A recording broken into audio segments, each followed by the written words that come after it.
Bismillahirrahmanirrahim. Assalamualaikum warahmatullahi wabarakatuh. Salam sejahtera untuk kita semua.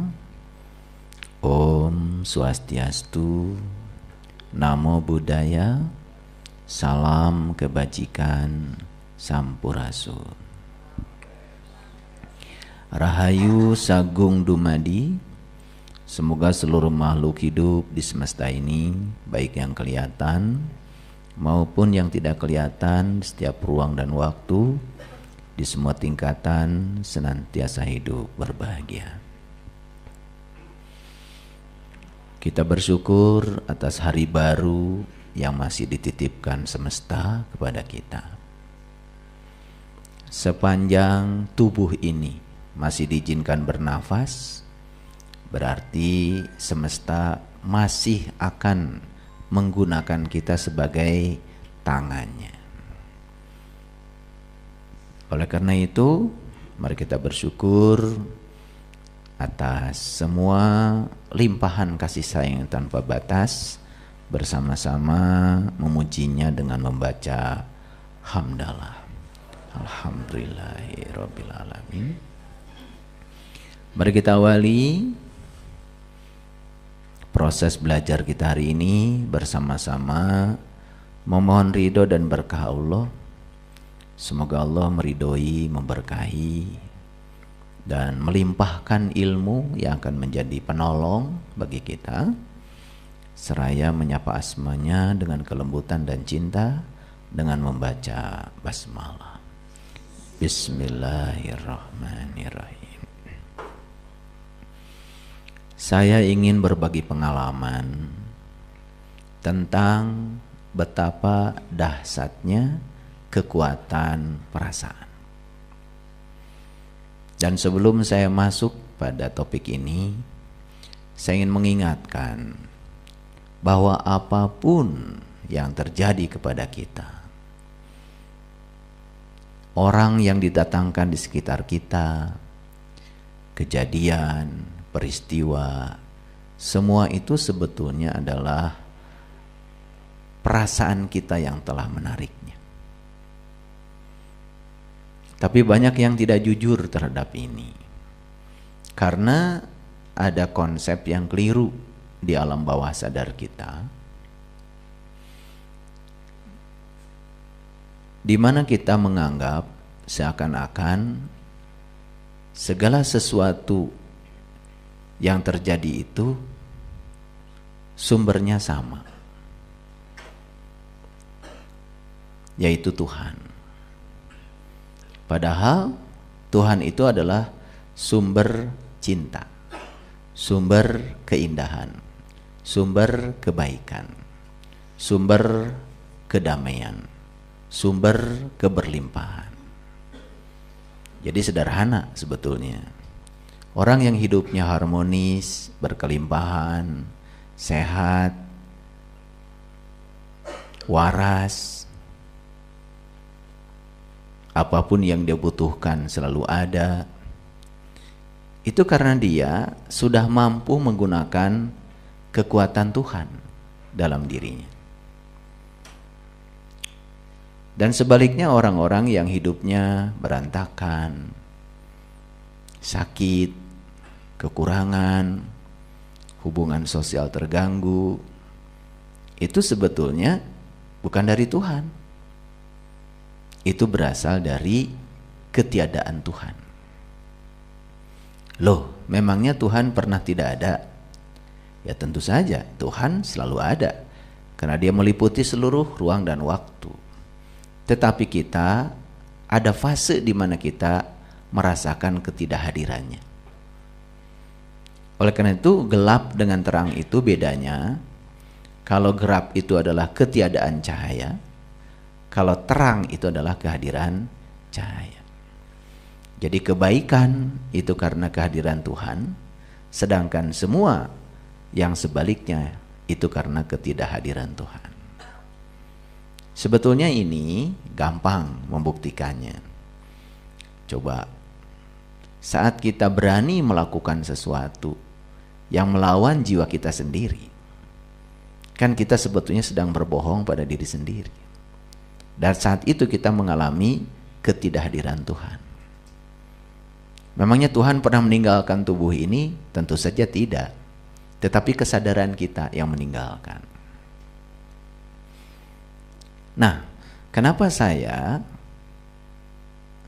sampai memberi judul yang spesifik hari ini?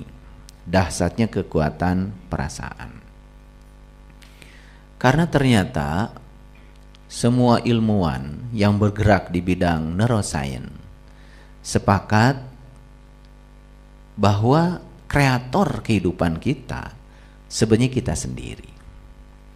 Jadi Allah itu hanya menunggu proposal dari kita, hanya menunggu usulan dari kita. Jadi Allah itu sang keberadaan sering disebut Robbil Alamin, sang kehadiran, sang fasilitator, hanya menunggu proposal dari kita. Makanya Allah itu mengatakan, ya Allah itu tergantung kepada dirimu sendiri. Hidupmu mau seperti apa, sebetulnya itu diawali dari diri kita. Nah, ada dua yang harus diperhatikan dalam diri kita, yaitu pikiran dan perasaan. Pikiran itu ibarat mobil, dia itu tidak punya daya apa-apa kalau belum diisi bensin. Karena mobil itu baru punya kemampuan secara fungsional kalau diisi bensin. Nah, mobilnya itu adalah pikiran. Sedangkan perasaan itu adalah bensinnya. Nah, oleh karena itu maka apa yang dipikirkan ketika kita memberi rasa yang dalam, itu artinya kita memang sungguh-sungguh ingin agar yang dipikirkan itu terjadi. Nah, di akhir sesi nanti kita akan meditasi untuk mengkreasi apa yang kita mau. Dan nanti kita lihat beberapa hari ke depan. Jangan heran kalau ada sesuatu yang spektakuler terjadi dalam kehidupan kita. Dan kita buktikan itu. Kita akan belajar dulu bagaimana cara semesta bekerja. Karena mekanisme ini harus dipahami. Sehingga kalau nanti terjadi, kita sudah punya pola. Nah, sebelum kita masuk pada dahsyatnya kekuatan perasaan, saya ingin menyampaikan beberapa dasar dulu. Bisa dilihat ya di slide yang sudah saya tampilkan. Ini adalah Quran Surat Al-Mulk. Quran Surat Al-Mulk itu surat ke-67 ayat yang pertama. Makanya kan umat Islam banyak sekali ya, kalau lagi susah baca aja Quran Surat Al-Mulk. Betul, kalau lagi susah baca Quran Surat Al-Mulk. Tapi bacanya bukan luarnya saja, maksudnya tangkap pesannya, lalu dijadikan sebagai pedoman untuk kehidupan kita. Ya, saya tidak akan membahas seluruhnya Quran Surat Al-Mulk. Jadi saya hanya membahas ayat pertama saja. Di ayat ini Allah mengatakan, ya, Tabarakallazi biyadihil mulk wa huwa ala kulli syai'in qadir. Maha suci Allah yang di tangannya lah segala kerajaan, dan Dia Maha Kuasa atas segala sesuatu. Ulangi ya. Maha suci Allah yang di tangannya lah segala kerajaan, dan Dia Maha Kuasa atas segala sesuatu. Siapa sih Allah itu? Apa sih Allah itu? Karena kita selama ini kalau berbicara tentang Allah, bicara tentang Tuhan, itu pasti dengan pertanyaan siapa. Lalu siapa itu selalu mengacu kepada sosok. Padahal Tuhan tentu saja bukan sosok. Karena kalau dia sosok, tidak mungkin meliputi seluruh makhluk. Bagaimana dia ya maha kuasa atas segala sesuatu kalau dia adalah sosok? Seperti kita nih, kita kan sosok, tangan kita terbatas, kita tidak bisa menguasai segala sesuatu. Begitu saya sedang ada di tempat ini, saya meninggalkan rumah saya juga sudah tidak punya kuasa dengan rumah saya. Jadi yang disebut dengan maha kuasa itu berarti dia sangat menguasai yang dikuasainya. Ya, kalau kita ini boro-boro menguasai sesuatu yang di luar diri kita, kadang-kadang menguasai diri kita saja nggak sanggup. Coba menguasai pikiran dan perasaan kita saja sudah nggak sanggup. Ya, nah kapan kita nggak sanggup? Ketika kita tidak merasakan kehadirannya. Tapi kalau kita sadar bahwa sebetulnya diri sejati kita itu hakikatnya adalah Dia. Ulangi, kalau kita sadar bahwa diri sejati kita hakikatnya adalah Dia, kan sebetulnya yang membuat kita berdaya itu karena Dia pernah meniupkan ruhku, bukan ruhmu. Jadi sebetulnya yang ada dalam diri kita itu ruhku. Kalau ruhku berarti kan ruh Dia, artinya bagian dari diri Dia yang ada dalam diri kita. Nah, kalau Dia yang meliputi semesta raya ini maha kuasa, berarti sesungguhnya sifat yang mewakili kita pun yang sedang ada dalam diri kita juga maha kuasa. Nah, kalau kita mampu menggunakan Dia yang ada dalam diri kita ini, maka kita juga akan ketibanan sifat itu. Harusnya kita punya kemampuan untuk mengendalikan diri kita, karena kita sebetulnya hakikatnya adalah Dia. Paham ya? Oke. Itu ayat yang saya sampaikan sebagai dasar. Lalu yang kedua, kita sering mendengar ayat ini, Quran surat Al-Fussilat surat ke-41 ayat 53. Sanurihim ayatina fil afaq wa fi anfusihim hatta yatabayyana lahum annahul haq. Awalam yakfi bi rabbika annahu ala kulli syai'in syahid. Kami akan memperlihatkan kepada mereka tanda-tanda kami di segala ufuk. Ufuk itu wilayah, di segala ruang dan waktu. Dan pada diri mereka sendiri. Hingga jelas bagi mereka kebenaran itu. Ya, tidakkah cukup bahwa sesungguhnya Tuhanmu menjadi saksi atas segala sesuatu. Jadi Tuhan itu menyatakan bahwa Dia itu meliputi segala ufuk. Dan Dia juga meliputi dirimu sendiri. Jadi Tuhan itu bukan sekedar meliputi segala ufuk, tapi juga meliputi diri kita sendiri. Jadi ayat ini memberikan informasi, berarti diri kita diliputi oleh Dia. Kalau kita sadar bahwa diri kita diliputi oleh Dia, bahkan diri kita yang sebenarnya sesungguhnya adalah Dia sendiri, karena sebetulnya kita yang tidak ada. Makanya ketika Dia ada, maka kita yang tidak ada. Ketika kita merasa ada, Dia yang tidak ada. Gitu. Nah, oleh karena itu maka kita tidak akan bisa menemukan kebenaran tentang Dia yang meliputi diri kita kalau kita tidak mengenali siapa diri kita.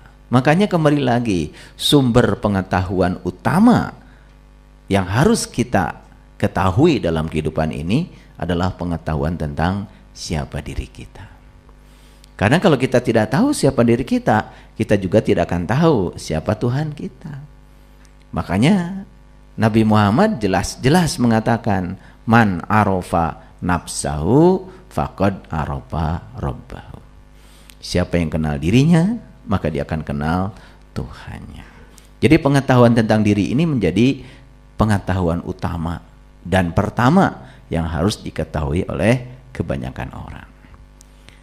Tidakkah cukup bahwa sesungguhnya Tuhanmu menjadi saksi atas segala sesuatu? Kan saya sering mengatakan,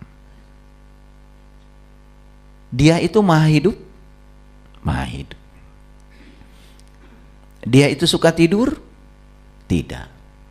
Dia itu suka terkantuk? Tidak. Kata siapa? Ya kata dia sendiri. Karena dia yang mengatakan, Allahu la ilaha illa huwal hayyul qayyum. La ta'khuduhu sinatu wala naum. Dia berdiri tegak, tidak bergantung pada siapapun, tidak bergantung pada apapun, tidak pernah tertidur, tidak pernah terkantuk. Nah, bukti bahwa dia tidak pernah tidur dan terkantuk yang paling gampang adalah nafas kita. Saat kita sedang tidur, maka ya mata kita tertidur, telinga kita tertidur, mulut kita tertidur, tapi napas kita nggak ikut tidur. Apa sih tidur itu? Tidur itu sebetulnya istirahatnya pikiran bagi yang bisa. Ada juga yang tidurnya pikirannya nggak istirahat, makanya tidurnya tidak deep sleep. Makanya kualitas tidur seseorang itu menentukan kualitas hidupnya. Maka yang tidurnya tidak bagus, pasti kualitas hidupnya juga tidak bermutu. Jadi tidur itu istirahatnya pikiran. Pikiran bisa istirahat saat tidur, tapi perasaan tidak bisa istirahat. Makanya walaupun kita sedang tidur, rasa kita itu tetap aja hidup. Kenapa? Karena ada Sang Maha Hidup. Karena Sang Maha Hidup tidak ikut tidur, boro-boro tidur, ngantuk saja tidak. Makanya kalian lagi tidur kan pengen pipis, bangun kan? Coba kalau nggak pengen pipis, rasa itu tidak ada, ya sudah, kasur king coilmu itu ya iya ya bau pesing ya, bed cover sutra itu yang mahal bau pesing gitu. Untung kita selama tidur masih diberi rasa. Nah, rasa itu siapa sebetulnya? Siapa pemilik rasa? Tadi makan ya? Makan. Makan apa tadi? Bakso. Kok tahu itu bakso? Tahu rasanya bakso? Tahu. Bisa merasakan rasanya? Bisa. Siapa sih yang merasakan bakso? Kita sampai tidak sadar bahwa sebetulnya yang merasakan dia, yang dirasakan juga dia. Tadi di bakso ada asin-asinnya nggak? Ada. Kelihatan asin? Nggak kelihatan. Yang dimasukkan ke bakso itu garam, tapi yang dirasakan kok asin? Coba, bisa nggak Bapak Ibu memisahkan asin dari garam? Yang dibutuhkan kan asin, tapi tetap yang dibeli garam.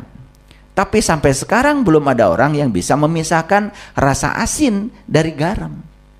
Coba kalau kita lebih dalam lagi, siapa sih sesungguhnya rasa itu? Kita masih mencari dia di luar diri kita, padahal justru karena kehadiran dia dalam diri kita yang berwujud sebagai nafas, kita bisa merasakan, oh ini bakso. Begitu kita kelebihan ngasih cabai, rasa juga bilang, duh pedes, kan gitu. Betul nggak? Coba, hebat kan? Nah, yang gitu saja sampai kita tidak merasakannya, karena kita hidup dalam keadaan tidak berkesadaran. Yuk sekarang kita akan masuk lebih dalam. Jadi dia itu bukan sekedar meliputi segala ufuk, tapi meliputi dirimu sendiri. Nah, kalau kita diliputi oleh dia, berarti dia yang meliputi alam semesta kan sifatnya sama dengan dia yang meliputi diri kita sendiri. Harusnya kalau kita bisa menggunakan kekuatan dia di dalam diri kita, harusnya hidup kita menakjubkan. Makanya kita akan menggunakan sekarang kekuatan rasa itu untuk mengkreasi kehidupan kita. Pastikan semua orang ingin hidupnya sehat, hubungan baik, betul nggak? Dompet tebal, kan pasti kan? Pasti. Semua yang diinginkan oleh kita pasti yang kita suka. Tidak ada yang menginginkan yang tidak dia suka. Paham ya? Nah, oleh karena itu sadar kalau sehat itu ya dari Allah, kalau sakit dari kesalahanmu sendiri. Semua yang bersifat kekuatan positif itu dari dia. Semua yang sebaliknya itu karena ketiadaan kekuatan positif. Karena kita belum bisa menggunakan dia sepenuhnya, belum merasakan kehadiran dia dalam diri kita sepenuhnya. Makanya kita nanti akan mengakhiri sesi ini dengan meditasi. Siap? Oke, lanjut dulu. Cerita-cerita dulu, santai dulu. Santai aja ya, santai aja. Belajarnya santai. Mau kakinya diselonjorkan ke depan, selonjorkan. Santai aja, santai, ya santai. Baik, kita lanjutkan ayatnya. Ya, ini Al-Fussilat ayat 54. Ya, nah, Al-Fussilat 54, yang tadi lanjutannya dari yang ke-53 tadi. Ala innahum fi miryatim miliqa'i rabbihim ala innahu bikulli syai'im muhit. Ingatlah bahwa sesungguhnya mereka adalah dalam keraguan tentang pertemuan dengan Tuhan mereka. Ingat bahwa sesungguhnya Dia Maha meliputi segala sesuatu. Aneh ya? Dia meliputi, Maha meliputi segala sesuatu. Berarti kalau Dia Maha meliputi segala sesuatu, Dia meliputi diri kita? Tapi masih ada ya orang yang memiliki keraguan tentang pertemuan dengan Dia, padahal setiap saat Dia mengunjungi kita. Dia tidak pernah meninggalkan kita. Justru kita yang merasakan ketidakhadirannya. Jadi sebetulnya Dia itu setiap saat mengunjungi rumah ini, cuman kita saat Dia mengunjungi rumah ini, kita malah tidak ada di rumah. Itulah sumber kegelapan. Jadi bukan berarti ada ruang di semesta ini yang tidak ada kehadirannya. Tidak mungkin, karena tidak ada di semesta ini ruang yang tidak ada kehadirannya. Karena Dia meliputi, Maha meliputi segala sesuatu. Tapi kita sendiri yang sedang merasa bahwa Dia tidak bersama kita. Betul? Nah, kalau kita terus merasakan kehadirannya di setiap ruang dan waktu, ini yang akan membawa kehidupan yang menakjubkan. Nah, kita buktikan ya. Oke, baik. Bisa mengerti ya ayat-ayat ini? Oke, baik ya. Pertanyaan saya, berarti ada satu kekuatan nggak dalam diri kita? Ada satu hal yang dahsyat nggak yang memberikan daya ke dalam diri kita? Nah, kekuatan itu sudah terbukti, yaitu karena kehadiran Dia. Bayangkan ya, ketika kita kehilangan nafas, saat itu tubuh kita kehilangan segalanya. Mata kita tidak fungsional, telinga kita tidak fungsional, bahkan lidah kita yang tidak berhenti makan itu, begitu nafas berhenti, sudah tidak ada fungsinya lagi. Bahkan dia kehilangan kesempatan untuk merasakan semua sensasi yang ada pada makanan. Betul? Oke. Tapi kita juga kadang-kadang karena tidak sadar, saat makan pun ya lebih banyak mengeluh. Ya, ini nggak enak, itu nggak enak, betul nggak? Iya, ini kurang itu, tuh. Karena itu kesadaran lagi-lagi. Baik ya, kita mulai pelan-pelan ya. Ada daya tertinggi dan kekuatan yang dahsyat yang meliputi dan mengatur alam semesta yang tiada bertepi. Setuju? Setuju? Oke. Kalau tidak ada kekuatan itu, bumi kita pun tidak akan bisa berputar. Bumi kita pun tidak akan bisa mengelilingi matahari. Bahkan matahari pun tidak bisa dikelilingi oleh bumi. Bahkan semua planet-planet yang ada di semesta ini, semua bintang-bintang yang ada di semesta ini pun tidak mungkin bisa berada di posisinya masing-masing. Pernahkah kita sadar bahwa sebetulnya ruang kosong ini jauh lebih dahsyat daripada isinya?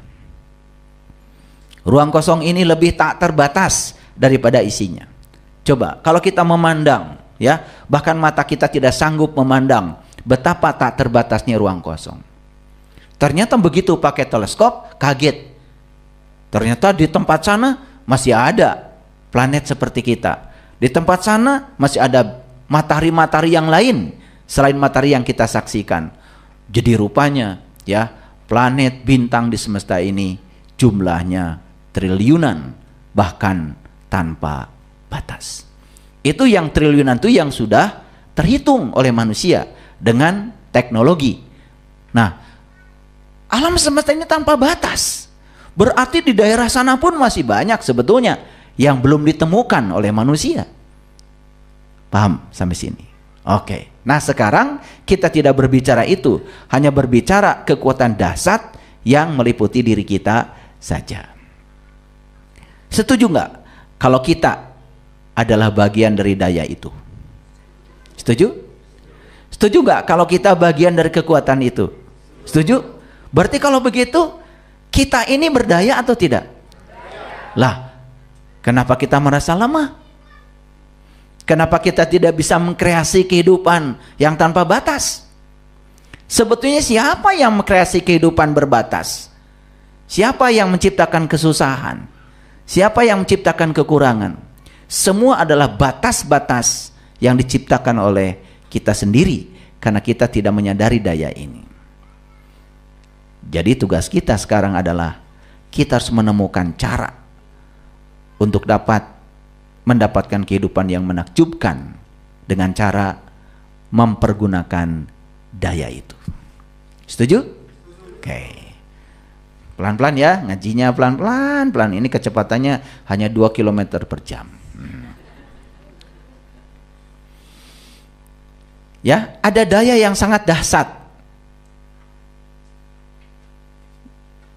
Bagi orang yang berkesadaran, dahsyatnya daya itu sudah terasa.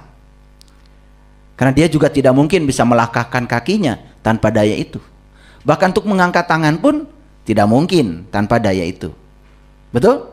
Nah, tapi kalau hidup cuma mengangkat kaki, mengangkat tangan, kan gak seru hidup. Betul nggak? Karena banyak yang harus kita kerjakan dalam kehidupan ini. Kita harus mengkreasi kehidupan. Bahkan kalau bisa, jadi manusia bermanfaat dalam kehidupan. Oke. Jadi tugas kita sekarang adalah temukan sesuatu yang luar biasa tentang diri kita, hidup kita, dan semesta. Karena kita ada dalam semesta, berarti kita harus menemukan, ya, sesuatu itu. Ternyata bagi mereka yang sudah menemukan rahasia ini, hidup itu jauh lebih mudah dari yang kita sangka.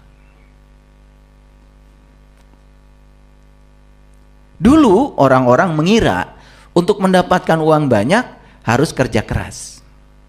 Tapi faktanya ada orang yang tidak kerja keras tapi uangnya banyak.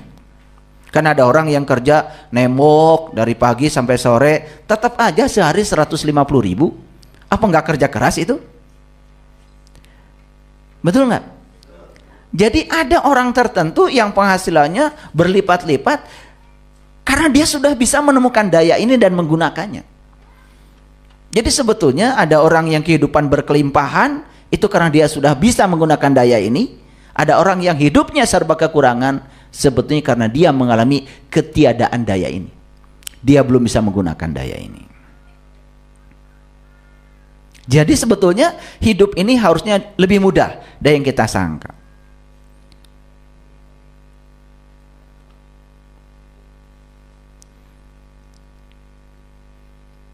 Siapapun yang sudah menemukan daya itu, maka dia hanya tinggal menunggu keajaiban dari hidup. Kapan? Saat ini. Cuman memang daya ini tidak bisa diungkapkan dengan kata-kata. Namun daya itu nyata.